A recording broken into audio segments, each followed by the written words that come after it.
Hello বন্ধুরা, শিবাঙ্গী রান্নাঘরে আপনাদের স্বাগত। আজকে আমরা তৈরি করছি ডিম দিয়ে আলু সেদ্ধ মাখা বা ডিম আলুর ভর্তা। তার জন্য লাগছে ডিম, আলু, সর্ষের তেল, কাঁচা লঙ্কা, পেঁয়াজ, নুন। আলুগুলো সেদ্ধ করে রাখা হয়েছে, ডিম সেদ্ধ করে রেখে পেঁয়াজ কুচি কুচি করে রাখা হয়েছে। এখন তেল দিয়ে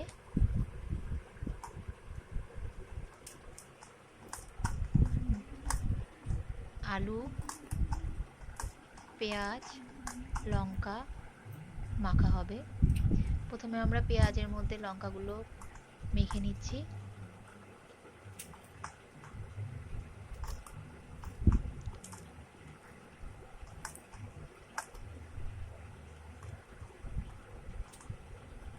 নুন দিয়ে দিলাম। আলুগুলো ভেঙে পেঁয়াজ, তেল, লঙ্কা, নুন দিয়ে মেখে নেওয়া হবে।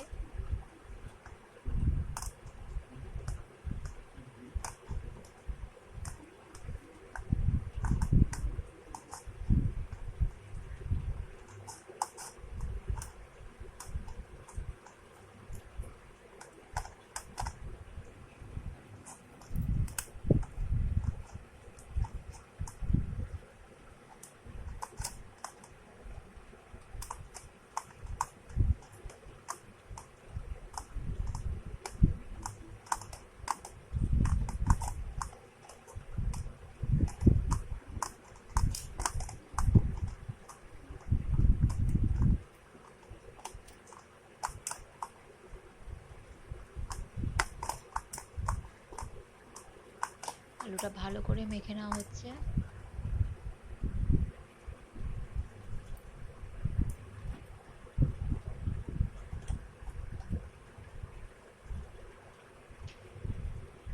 আর একটু নুন দেওয়ার প্রয়োজন ছিল, তাই নুন দেওয়া হলো।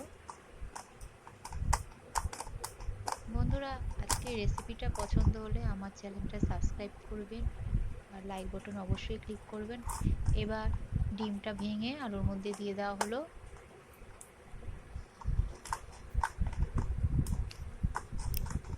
ভালো করে ডিম আলু মিশিয়ে নেওয়া হচ্ছে।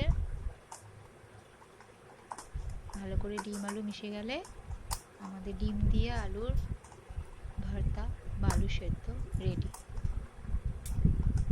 গরম গরম ভাত, মাখন বা ঘিয়ের সঙ্গে কাঁচা লঙ্কা দিয়ে খাবেন, অপূর্ব লাগবে।